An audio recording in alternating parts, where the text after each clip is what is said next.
Glen, I have been privileged enough to hear your story once before with my beautiful friend Zoe Marshall. And what I really remember from your childhood is you started a commune. Is that correct? That's right, yeah.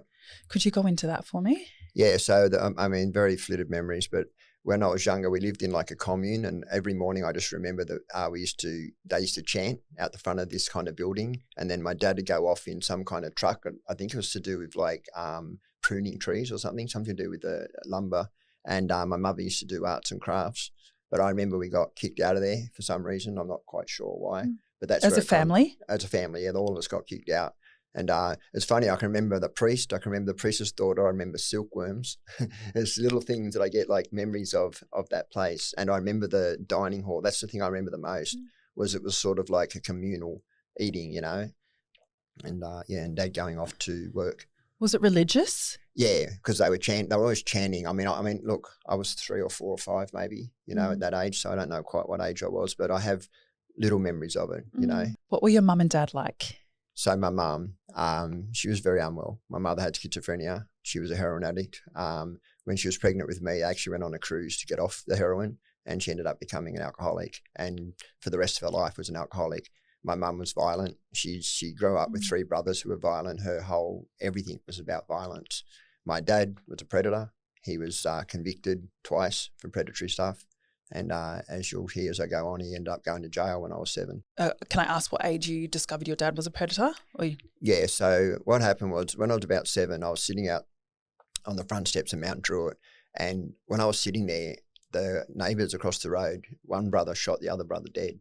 And I just remember that the police came and put this thing around, and there was like a chalk and the guy laying out the front. And I was just sitting there somewhat fascinated by what was happening. I'm a little boy, 7 years old. And then the police come over and knock on my mother's door and say, hey, mate, this little boy shouldn't be sitting out the front watching all this, About a week later, maybe 2 weeks later, I'm coming home from school and there's a bull wagon out the front of my house. And given all the violence that I've seen in my home, the violence I've experienced, there's a lot of violence in our home, I started running. I think something's wrong, Is it my mum? Is it my dad? Is it one of my siblings? Is someone, down? When I get there, my dad's sitting in the back of the bull wagon. He's been arrested, and my mum's at the door with these 2 uniformed police officers. And I was one of them curious kids. I want to know everything. What's going on? Mum, and she's like, shut up, be quiet. She was aggressive all the time. And but finally I learned that my dad had been arrested for pedophilia. He had my mum's best friend, Uncle Pat, was also a pedophile. And I have many... he wasn't even actually an uncle. He was just a family friend. We called Uncle Pat, Pat and his wife and 2 daughters. But I have so many memories preceding that event of myself with Pat, myself with his daughters, all these little incidents, like I remember him, for one of a better, he's masturbating in front of a car one day, reading a book called Dry Bold, and I'm sitting beside him, and like, I was too young to comprehend, I'm only a little boy, so I don't know what I'm watching. But as I get older and I start to relive all these memories, it all falls into place, all the behaviour, my dad being present while Uncle Pat's present, while I'm sitting naked laying on top of one of his daughters. I remember it in a tent in the back of Rye, which I wrote about in my book, So there's all these memories. Do you think they were taking photos of you guys? Do you think there was sexual assault and abuse that you blocked out? Yes and yes. I think that I have memories of incidences, and as when I turned 9, we went through the orphanages for a couple of years. We all got put into a place called Lewisham from there. So when Dad went to jail, my mum got put into a psychiatric hospital in Ryde. I end up going into an orphanage called Lewisham with my siblings, but 2 of my siblings get brought back out with my mother. But 2 of us, my brother and I, Jason and I, stayed in that orphanages, back and forth, different orphanages for the next 2 years. When I get out, we get released to my mother, or we get released to my father, but she gets us off my father.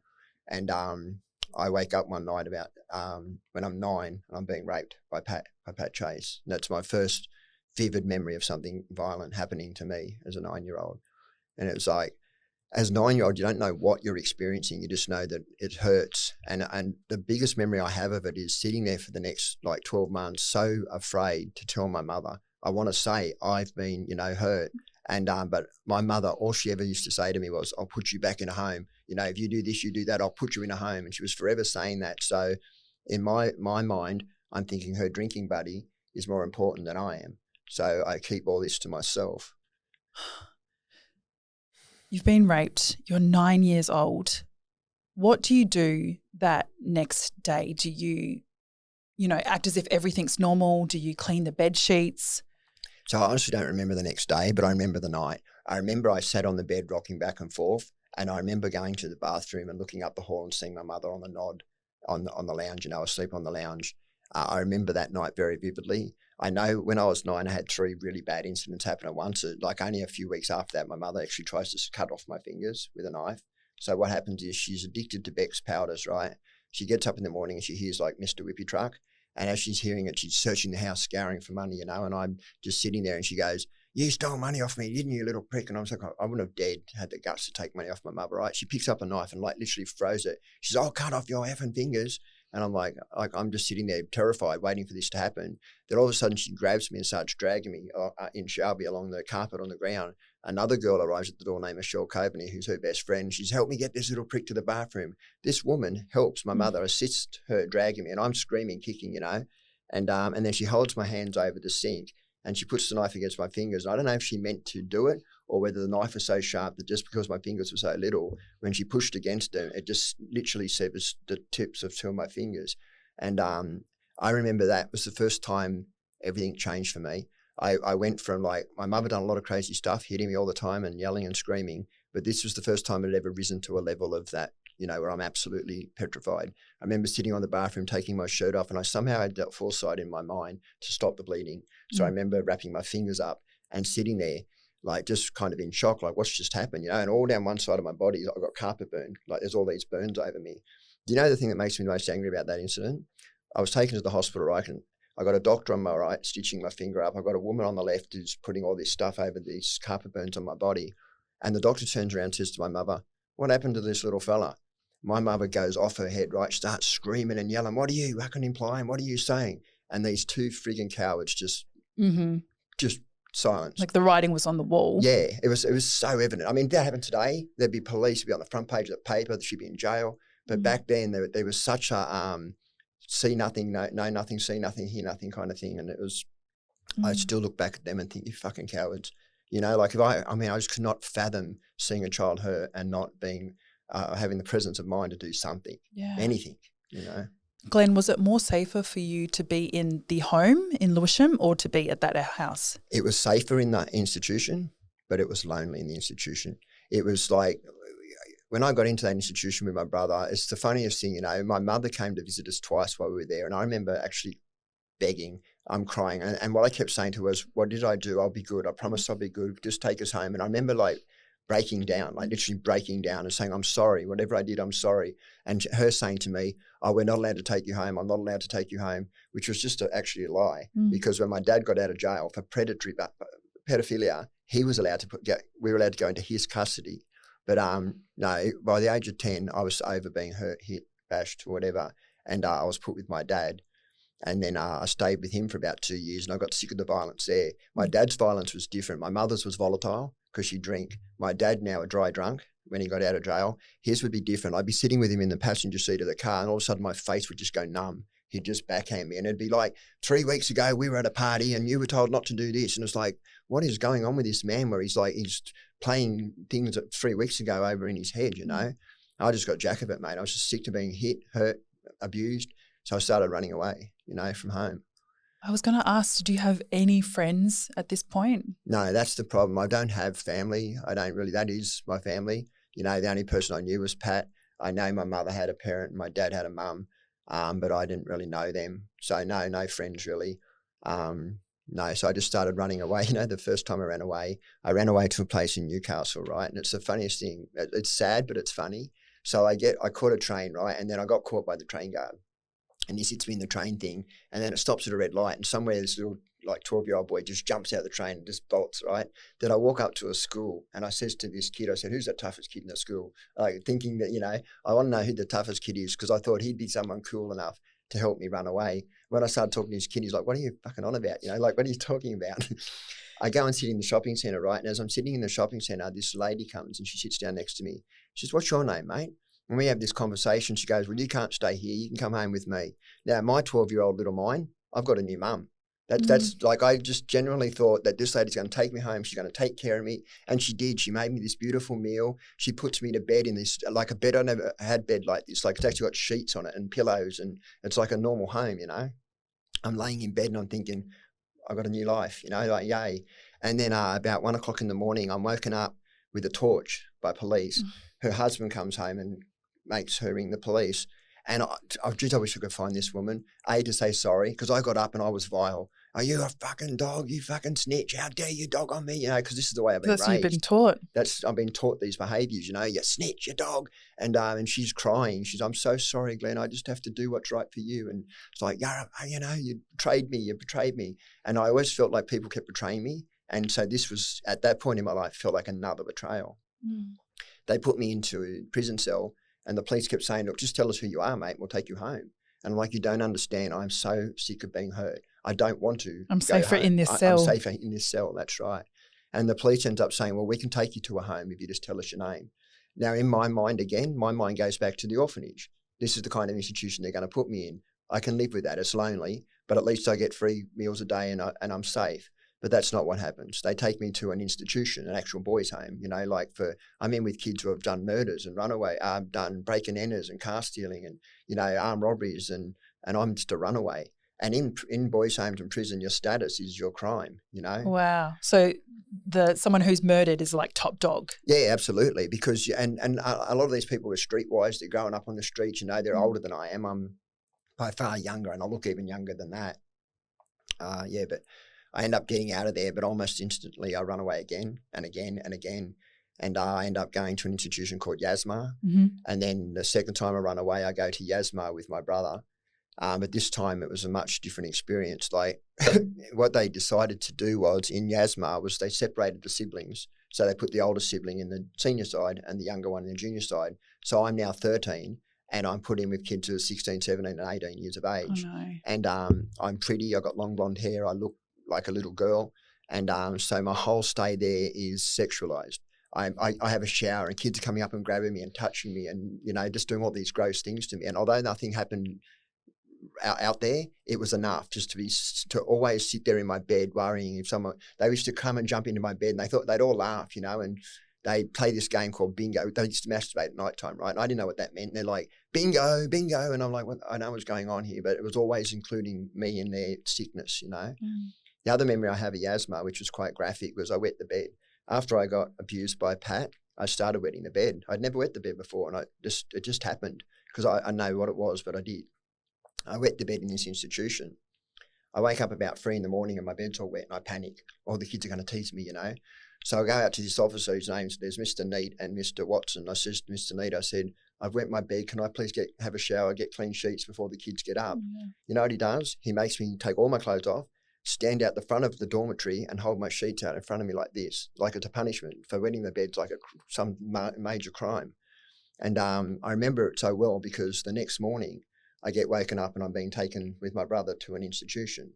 We're supposed to go to an institution called Reeby, but because I'm the older sibling again, I get bounced up to an institution called Darrick Boys Home, which was, you know, a brutal boys home. You know, one of the kids all the time, he was actually in there, killed his mum and dad. There were kids in there that done some of the most horrific crimes. And here's this little boy that's just run away from home. You know, it's my only crime.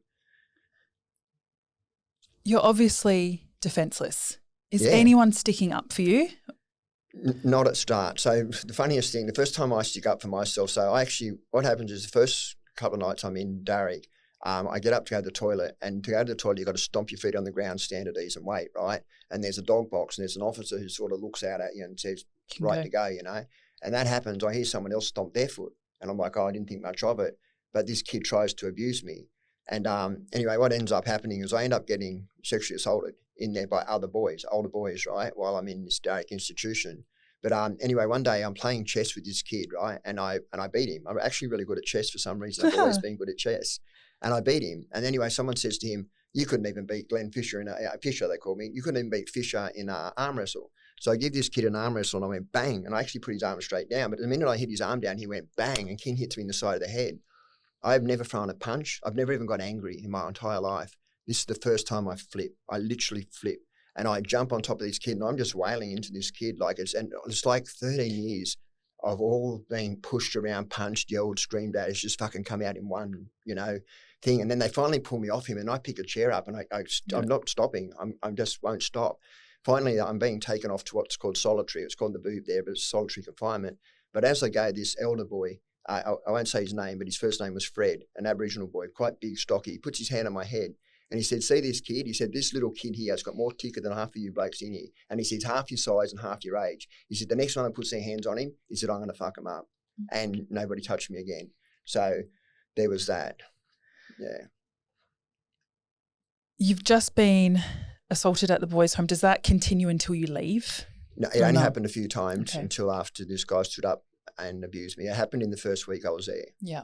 So I got a crew cut after that. Like I had long hair when I first got there and I looked like a pretty girl. They made me they cut all your hair off.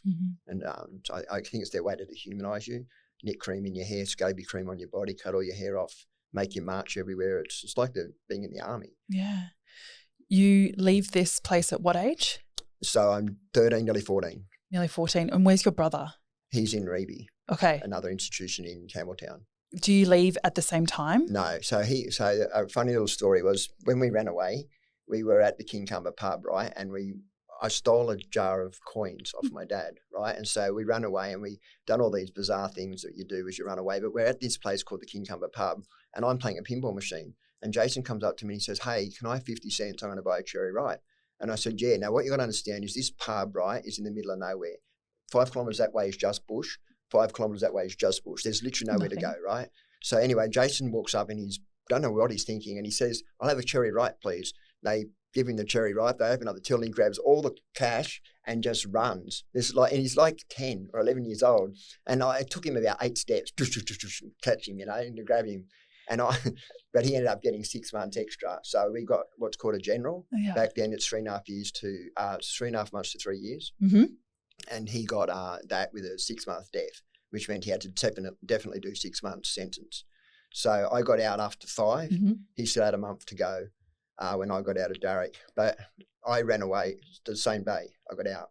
As soon as I got out, my dad was screaming or something happened. I can't remember. Yeah, because did you go to your mum or your dad at this point? My dad. Okay. My dad picks me up. Like I still can't fathom why I'm sent back each time to these people, right? But I am. But this time I do it different. I actually jump the train at Gosford Station and I get off at Mount Druitt and I go and see a welfare officer named Mr. Brian Hubble, who I've met before through my life because we've had docs in our lives since we were 2, right? So docs know us well. And I walk in and I'm actually crying, right? And I said, I've run away from home again.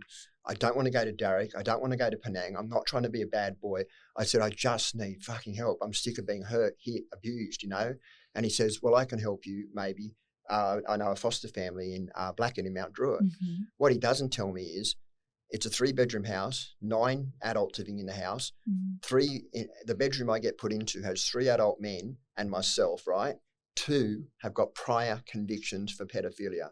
So literally I'm put straight into a room with 2 pedophiles, one which just doesn't leave me alone. So I'm so sick. I'm almost afraid to sleep now. It happened in Darrick in my sleep. It happened with Pat in my sleep.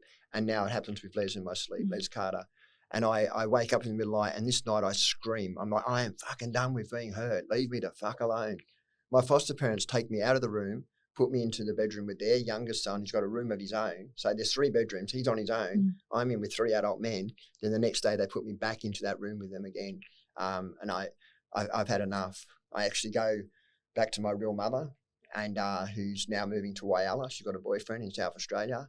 And the day we arrive, after 3 days of drinking, because my mum's a drunk, they drink at every pub all the way to South Australia.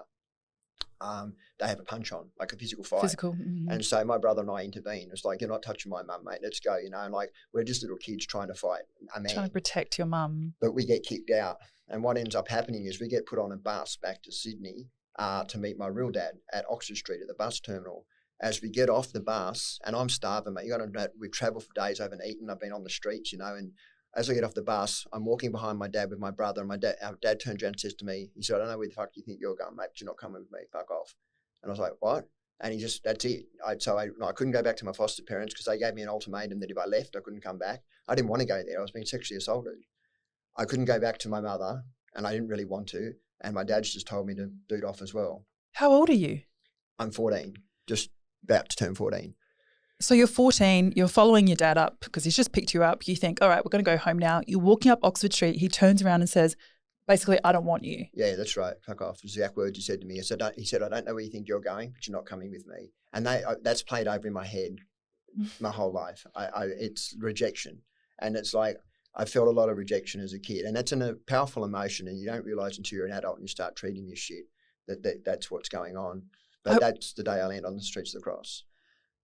I'm going to circle back to this story, but Glen, you know, listening to this story, even up until this age at 14, do you think I cannot trust men? It sounds like they've let you down at every stage of your life. I can't trust adults. I can't trust anyone older than me. I mean, I've been abused by older boys. I've been abused by older men.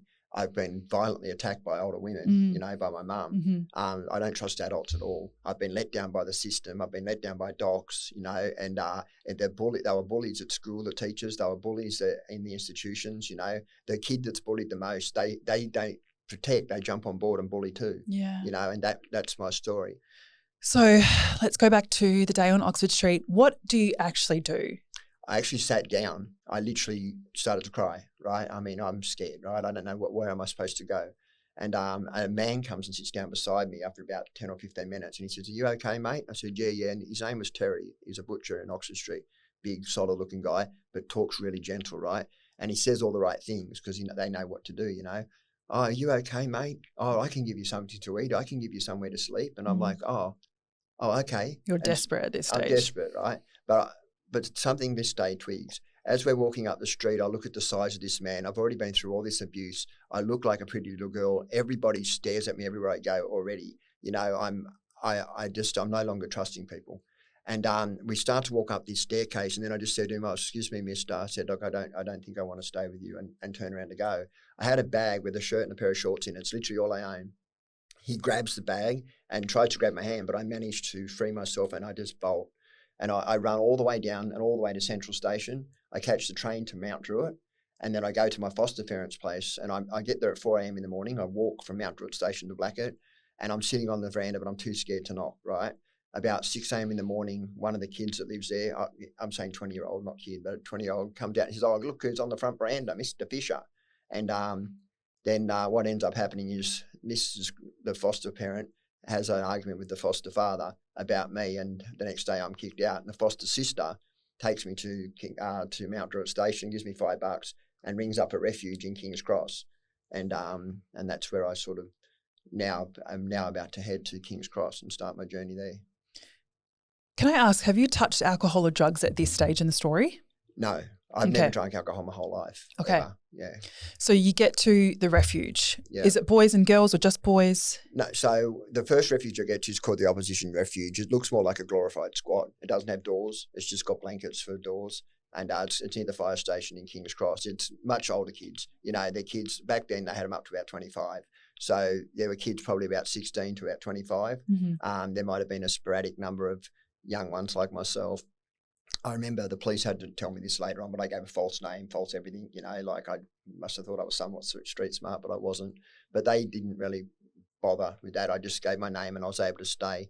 The thing I remember was that the girls, they all saw me as this little, you know, I don't know what they saw me as, but they used to say little funny things or joke with me, but they kind of looked after me. I say it all the time. The people that have been the kindest, and the reason I'm always kind now to women is because the people who loved me the most as a kid were prostitutes, were heroin addicts, were homelessness, and they were women.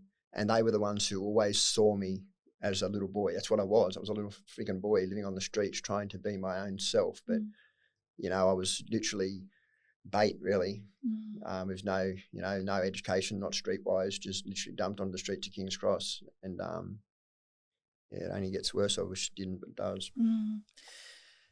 Throughout the rest of your, I don't know if this is like jumping the story, but throughout your teenage years living in the Cross, although you have all of this knowledge of perhaps how a predator acts, you know, you're starting to get your intuition. Do you go on to be abused again? Yeah, so what ends up happening is I meet a girl, Linda Kirby. She becomes my girlfriend, my first girlfriend, my first everything. And, what do you remember when you first saw her? Oh, absolutely. I was with the guy, my best friend, he was a Fijian, and we were standing at the train station and these two girls came out and they were filming the film clip Saturday night. you know, the song. Mm-hmm. And we were in the background trying to get on camera, you know, and all of a sudden we see these two girls walk out. And one of them was just stunning. She was stunning, man. And I said to my mate, I said, oh, look at her. And he's going, oh, she's mine. I said, no, she's mine. And we're sort of, you know, doing which one's going to get her. And I don't know where I got the courage from, but I walked straight up to her and just started talking to her, you know. And they were runaways, like we were runaways, you know. And they were sniffing lighter fluid. They said, oh, we're going up to buy lighter fluid. And so, oh, what do you want to do that for? They said, oh, we sniff lighter fluid. And they're pouring it onto this cloth and then sniffing it. I never let them do it again, and I never did it again, mate. It was the most scariest shit I ever done in my life. I was like literally had these visions. It was like you just left your body. It was really insane, and people died from that shit. But she became my girlfriend, you know, like I moved in. So I was playing a pinball machine one day up in the Cross, and this guy comes and stands beside me, and he goes, oh, you're winning, mate. You're so good on the machine, you know. And, you know, little kid, easy ego to boost, you know, they know what to say. And what happens is we go back to his place, and he's stealing pot. He's a big-time pot dealer for a guy named Bob Trimboli, Robert Trimboli or someone like that, or Gentleman Bob, they called him. He's selling pot big time, right? And I don't realise he's a predator at first because he doesn't sort of prey on me straight away. But then he starts to. All of us kids end up moving in there, but then Linda and I and the other kids decide we're not staying here anymore. What happens is we're sitting up at the Cross one day near the park, and all these two little girls walk into the park. One's about 11, one's about 12 in school uniform. And the park itself was a predator's park, right? It's where old men used to go to buy children. And we sit adjacent to it near a pinball parlour called Slots. And as I watch these two little kids go in, and I see all these men come from different directions around these little girls, and I thought, no fucking chance, you know. And so something in my head can protect others, but not me. I get straight up and I walk straight over, and luckily for me, so does the motley crew. All my mates follow along, and I'm parrot, you know, what are you doing, brah? Leave her alone. This guy's trying to He said, oh, my name's Richard West. He said, I work at the Homeless Children's Association. It's a refuge in King's Cross, and I'm here to save these little girls, you know, kind of that kind of thing. And I'm like, yeah, of course you are, brah. I don't trust anyone. We end up following him down to this refuge in Liverpool Street. Now, if you know my case, you'll know that I've had all these men convicted from this refuge. It was actually set up by a children's magistrate named Rod Blackmore. It had Bob Hawke on the committee. It was part of the setup. It had 5 men there, one named Simon Davies, Paul Chetwynd-Jones, Harry Godolphin, and Richard West, right? All these men working on this. It also had a board of 7 judges, a general, all these high-profile people who ran this refuge, right? I end up moving in there. So does my girlfriend and all my friends. And on about day 3 or 4, I'm in the office.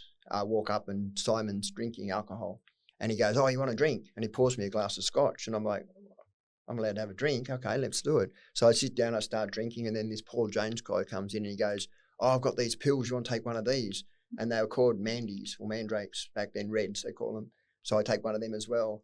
The next thing I remember is waking up in the morning, semi-naked, and I've been abused. And all through my head, I'm getting flashbacks of this abuse. You know what I mean? I end up waking up in the morning, I'm fucking horrified. I'm angry. I go and speak to another person that works in the refuge, Grant Morris, and I says to him, you know, I've been abused. I've been raped is the word I used. He said, oh, I'll meet you tonight at the Colonial Coffee Shop, you know. He sits me down. When I get there that night, he turns up there with another woman, the woman that works there, her name's Annie Crow, who's the Australia's version of Ghislaine Maxwell. I'm telling you, she's a fucking grub. And another Simon Davies, the person who actually abused me. And I'm like, what's he doing here? And he goes, oh, sit down, sit down. This is how King's Cross works. You're overreacting. Every person here has a boy that they look after, this and that, you know. And basically I've been groomed now to believe that my body's a commodity. And all of us kids, not just me, all the boys in the refuge are being abused systematically the whole stay we're there. Yeah, because you're saying every person has a boy, as in everyone has their own little child that they either pimp out or abuse on their own. They abuse and look after. They do it under the guise of being your protector, give you money when you need something to eat and take care of you. And for that beautiful luxury, they sexually abuse you, you know. But about 8 months into the stay, about 8 months into, so what happens in January, right? This is the really important part, is, and I have this in a police statement given to me by a journalist, right? The judge is made aware that we're being abused. Now, this judge fails to do anything about it. He doesn't speak to the police. He doesn't speak to anyone. But he does call Simon into the office and says, you can no longer live there. or you can no longer be the CEO. But he never goes to the refuge to find out whether he does this. So for the next 8 months, he continues to live there, continues to abuse myself and other kids. In August of 1983, now this judge runs Bajura Court in Glebe, right, which is he's also the founder of the refuge, but he's also runs Bajura Children's Court, right, which is where we're all arrested, right, in the morning and taken to Bajura, right? How convenient, right? And I end up getting let go because I'm now 16. And then what ends up happening is I get charged 2 days later by corrupt police with an assault and robbery that I didn't do. I get taken back to court in December and I get brought before the court. And you know what they do? They place me into the custody of Simon Davies, my primary abuser. I have to live with him and by the courts. Glen, do you think they're all in on it? Oh. They're all linked and all of these people who are high up? Absolutely. I know that most of them are. And some are complicit, some are ignorant. But I mean, you'd have to be pretty unlucky, right, to create a refuge with 5 men working there. All 5 of them are pedophiles and the woman is complicit. Like, you know, like that's design, mate, not by chance. Mm-hmm. Yeah. You were talking about in your story how you keep saying like you and your friends were these other street kids who have kind of become like your family and you all live on the street. Yeah. When you say you live on the street, are you sleeping in the parks? Where do you actually sleep? So back then there was a lot of vacant buildings. So there was a place called Manning Street. It was an empty, an old convent. So we used to squat in there. I personally used to sleep in the park in there. Do you know how those big things where the seats go around it and the big trees in the middle? Yeah. We used to sleep in around the middle of there as well, at Fitzroy Park. But for the most of it back then it was squats and on the streets. And you looked out for each other? We did until in 1984 we all get arrested, as I said. I get put into the custody of Simon. What ends up happening is when I come back out, all the other kids are still in the institution. A few of them end up getting out. Linda, my girlfriend, now starts using heroin. She starts hanging around with older boys from town hall and I end up breaking up with her and going with another girl named Marlene. I end up going to Adelaide. I'm a breakdancer, so a lot of people don't know I'm a breakdancer. I used to do a lot of breakdancing and busking on the street. I went up to Adelaide and went into a dance competition, which I won. Amazing. I was so happy that I won it. As I'm coming down the stairs, one of the kids of the refuge is at the bottom of the stairs named John Chapman, and he says to me, "Glen, Linda's been murdered." And I'm like, fucking what? And I thought he was joking, but it wasn't. My girlfriend, my first girlfriend is now being killed. What actually happened was 2 men who were heroin dealers go up to another girl and offer them heroin to get a girl for her for the night. They give her heroin and because she's a friggin' child, she dies and nobody does nothing. They put her to bed and left her in bed for the whole night. These men get arrested, right? They get charged and they get convicted and get 20 years. And you know what happens?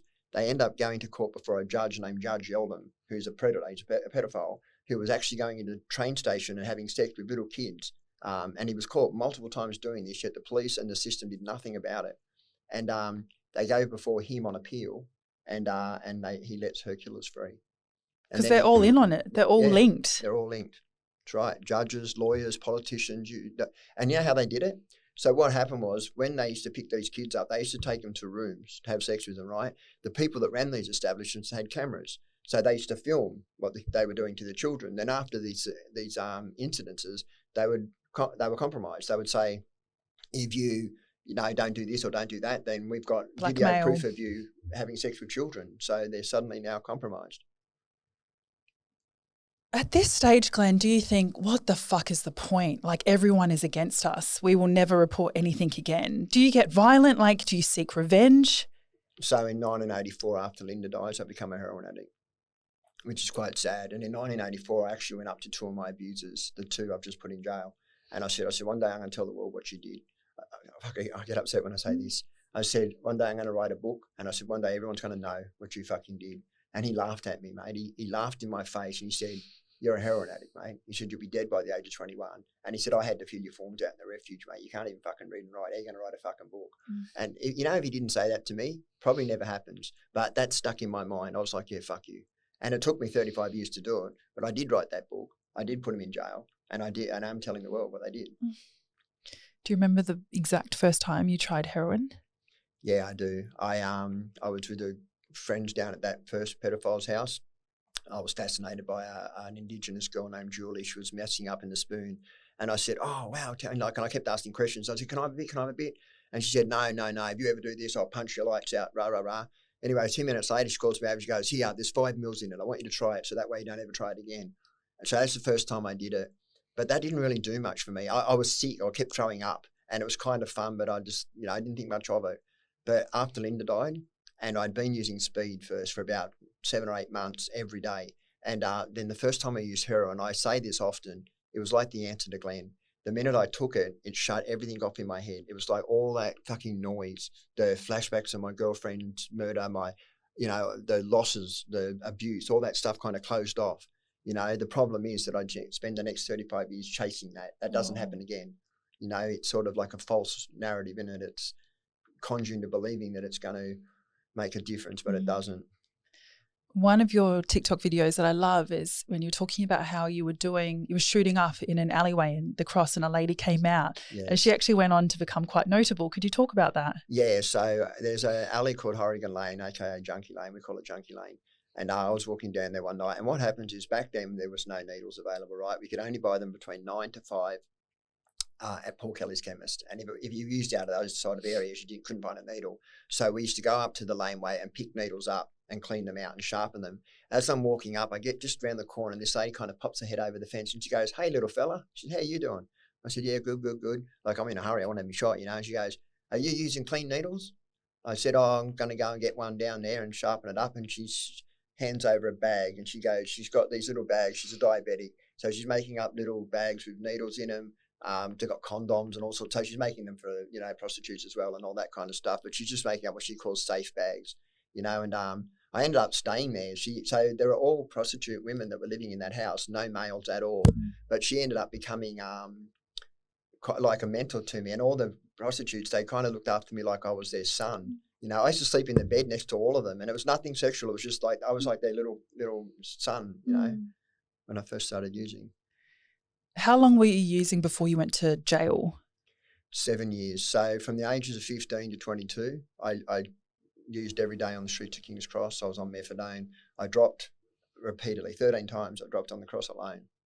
I started using pills. I was on methadone. I was using heroin. And then I went to jail in 1990 for armed robbery. Who did you rob? A priest. In the Cross? Yeah, no. Do you know the funniest thing is, so I didn't do that crime, but I deserved to be in jail. I was running in on dealers. Like what I was doing was I was getting friends to go around, knock on the dealer's door. Then when the dealer would open, I put my foot in, and I was at a point now I just didn't care. The hanging out hurt more than anything anyone else could dish out. And so I started robbing dealers. I just thought, fuck this. They always treat me like shit. They act like they're God. I'm sick of going through all this money and then coming to them with $50 to get this springy little amount. I'll just take it off them, So I started doing all those crimes. But no, what actually happened was I had a new girlfriend now named Julie. And I ended up getting a job. I'm working in an aquarium and doing everything really well. Then what happens is I get kicked off the methadone over an incident that happens. And that's strike one. So for the next 2 weeks I spend on the days of the Cross, right, trying to use. I come home to find that my partner has slept with my brother. That literally, I love 3 people in the world now. Linda's dead. My little girl that's just been born with her, and my brother. And they've just betrayed me. So what ends up happening is, it's quite sad what I'm about to tell you, but it is what it is. I'm actually sitting down in Annandale early in the morning one day, and I'm sitting out there and I'm crying and I'm thinking, I don't want to be on this fucking planet no more. I'm fucking done.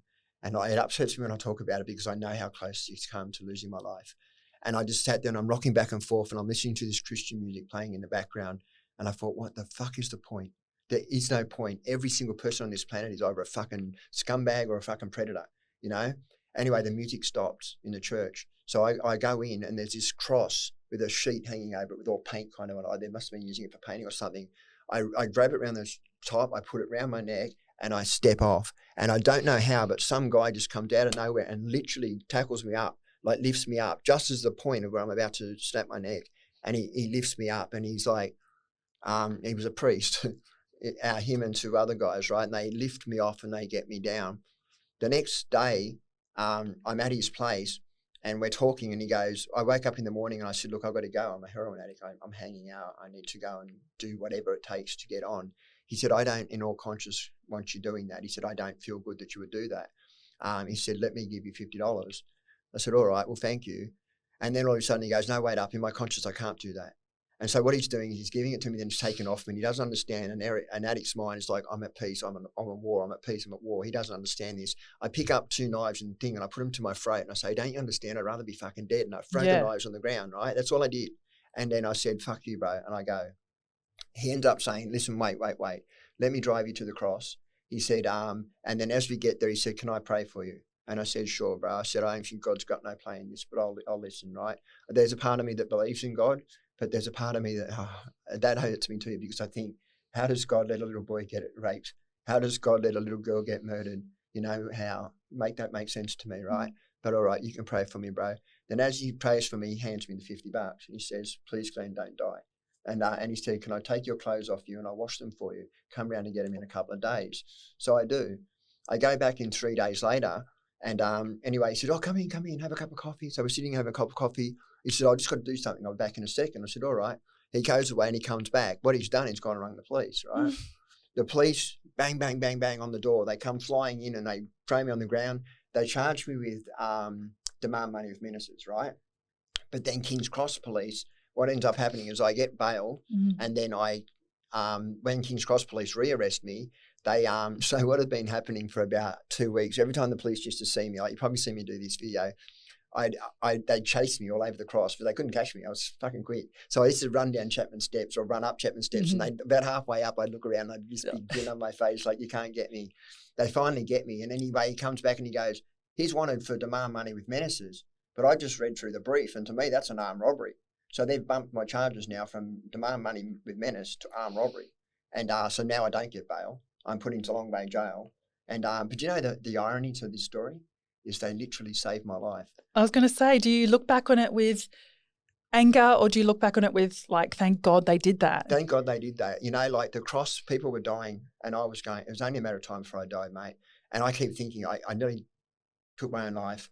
I overdosed 13 times. It was only a matter of time. You know, I was running in on dealers where someone paid someone to come and take me out. You know, like it was only a matter of time before something happened. And jail, like I know this sounds horrible for most people, but it was actually the best time of my life. I actually, the first time I got to be straight, I was doing a school certificate. I got to play sport every day. I was being fed 3 times a day. I didn't have police looking over my shoulders. I didn't have to spend all day chasing heroin. I actually liked jail. I didn't like the first 9 months because I was sick. But by the time I started moving through the system and got to places like X-Wing and Oberon, and I actually enjoyed my prison, you know.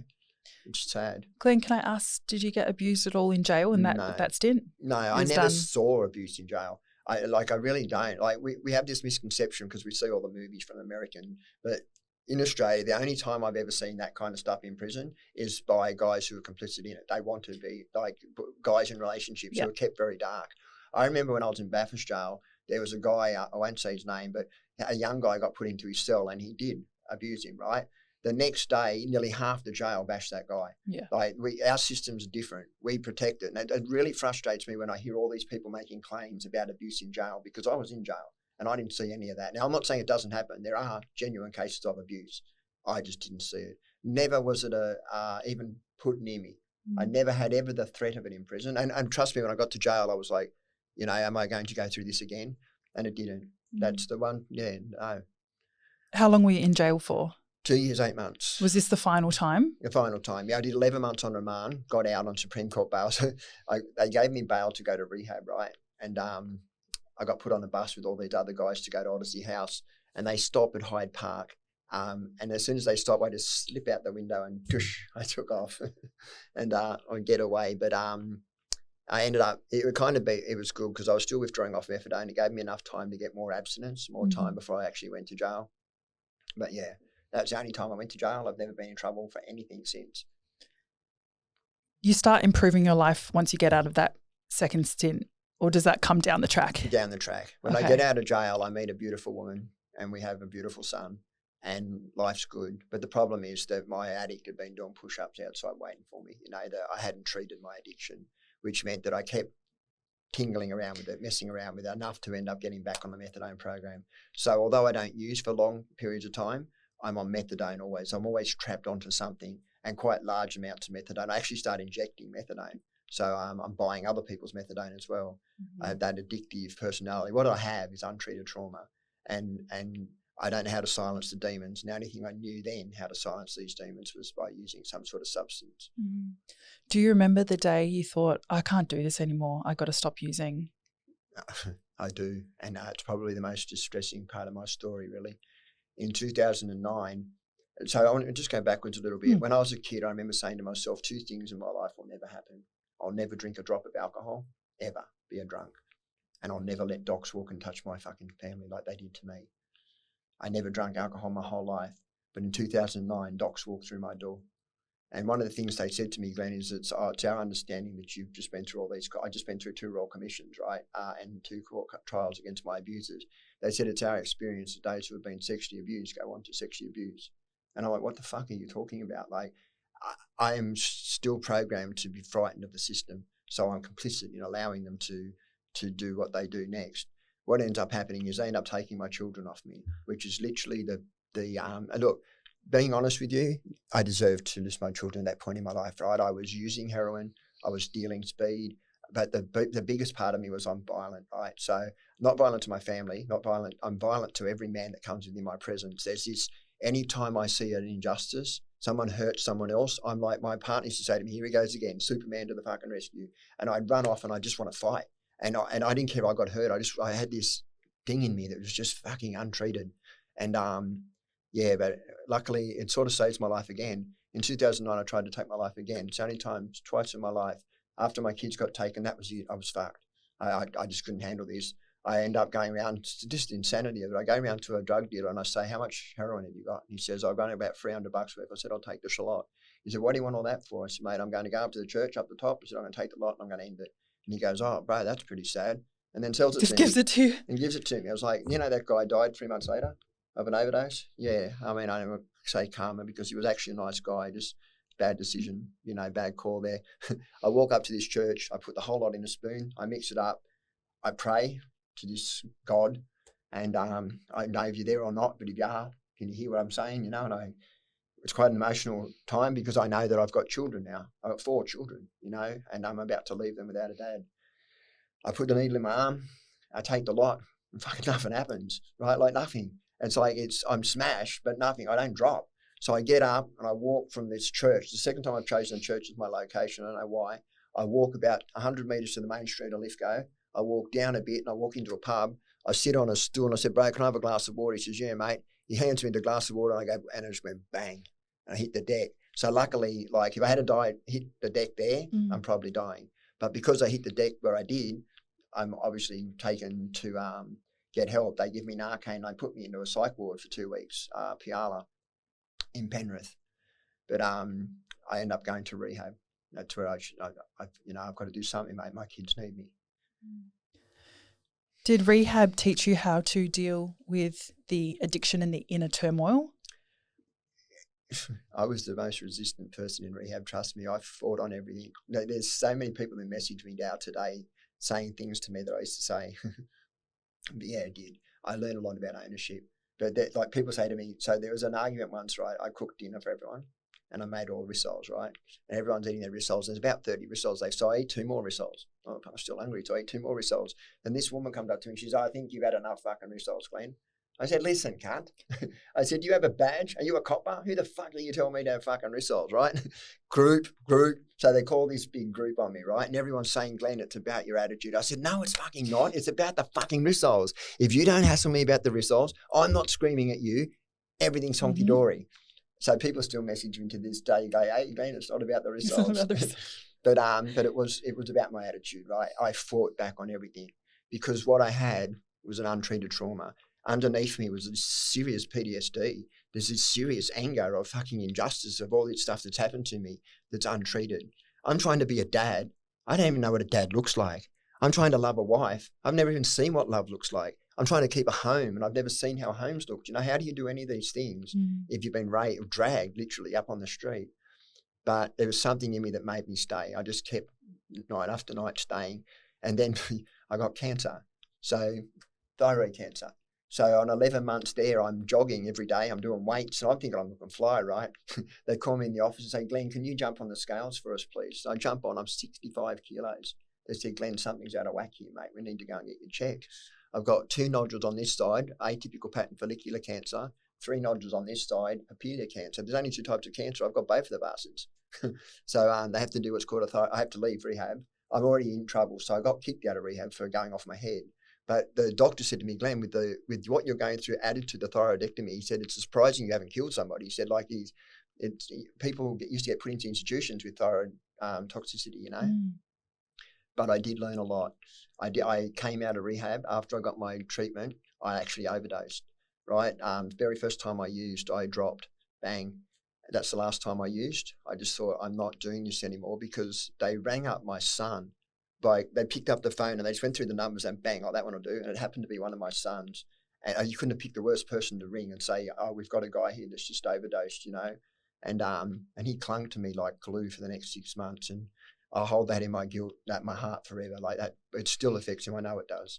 And but I love my kids, you know, and I don't talk about them, and you know that, because I want to keep my story separate. But this isn't just my life anymore. This is 5 other lives that matter, you know. It's thousands of lives that you've helped. For now, yeah.